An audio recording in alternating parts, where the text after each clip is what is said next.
Young people are confronted in this country every day with unintended pregnancies, sexual abuse, HIV and other sexually transmitted infections.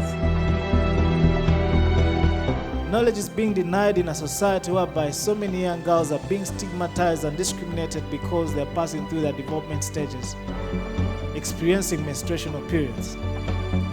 Because the society they are living in is not empowered enough to guide them and support them through this development.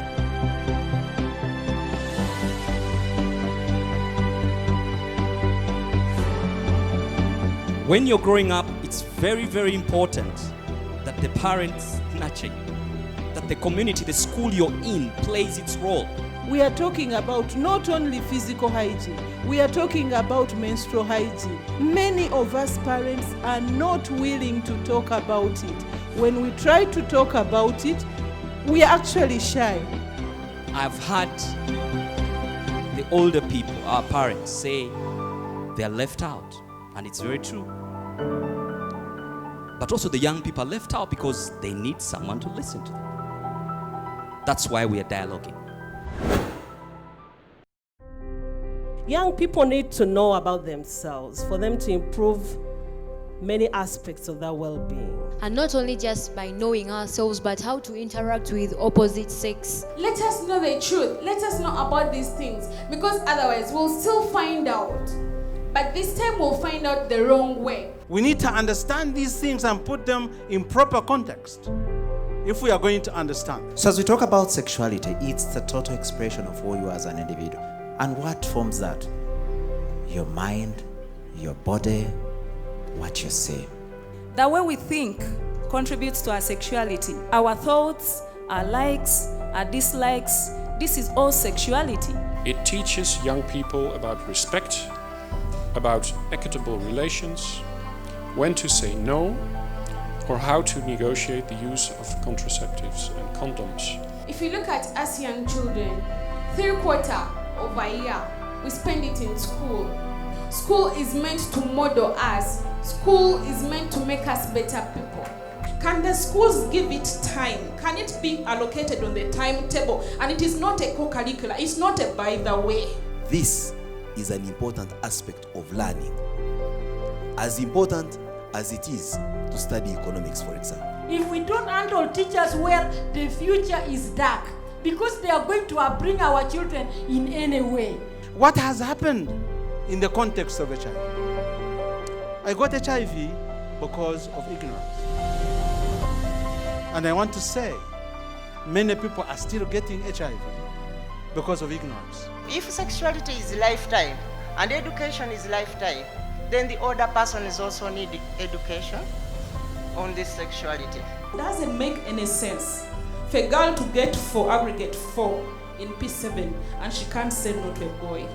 It is as disturbing to get out your wonderful car, a G65 AMG Mercedes-Benz, and it can't find a proper road on which you can cruise it, as it is to find your nephew messing around with your own daughter at home. What has gone wrong?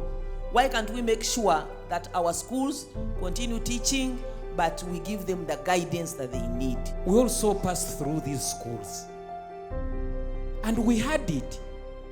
What is not happening that the NCDC is bringing at the moment? We had senior women. Are they dead? What we need to know about is HIV. HIV is the problem. There are drugs which will stop AIDS.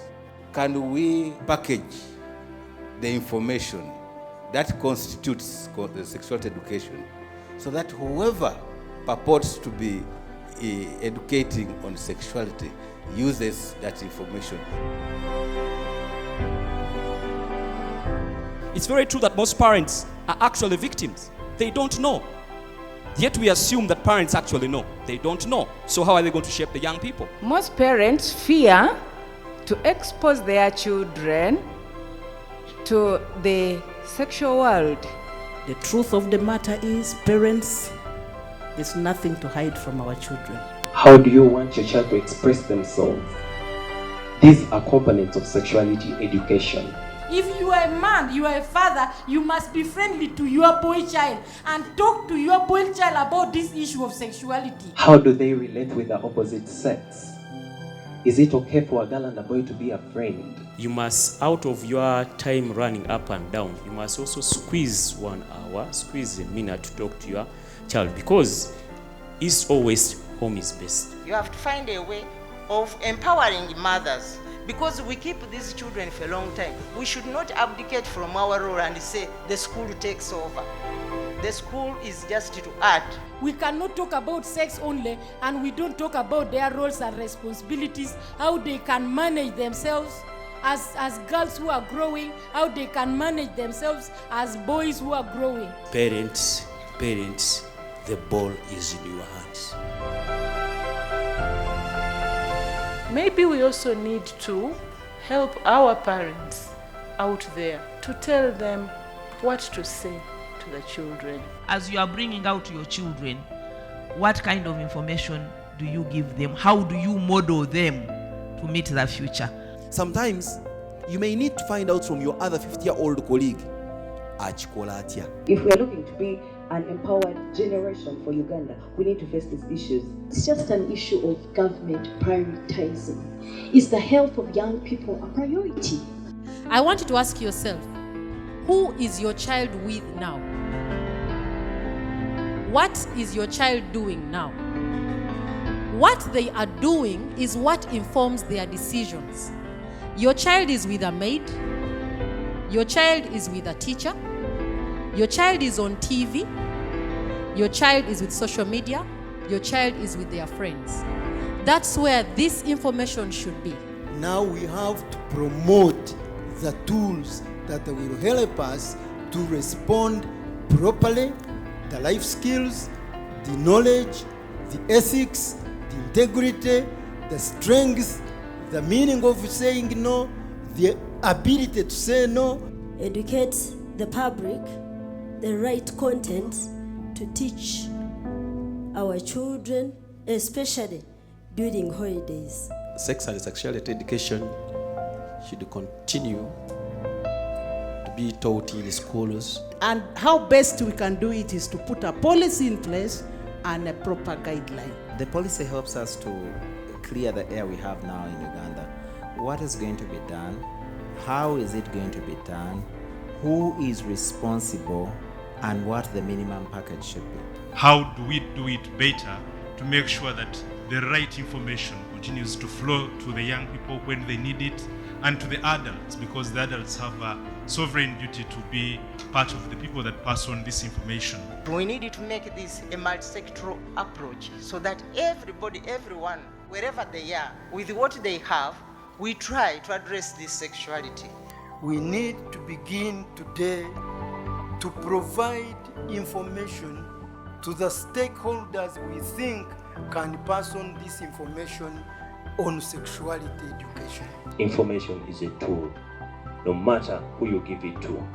Even the most uneducated person with the right information, they can transform community. I hope and I trust that all of you have been enriched today to take the importance of providing comprehensive sexuality education to your different constituencies. Life has a lot more to offer than cramming to pass examinations. And let's allow our children to have the diversity of education more than those hard-knock examinable papers, which for the most part don't contribute to the examination of life. Sexuality education is one area which can help us to grow into better citizens, to be more responsible for ourselves. If we provide young people with the right information regarding sexuality, using the right channels, especially the school, we will shape the next generation.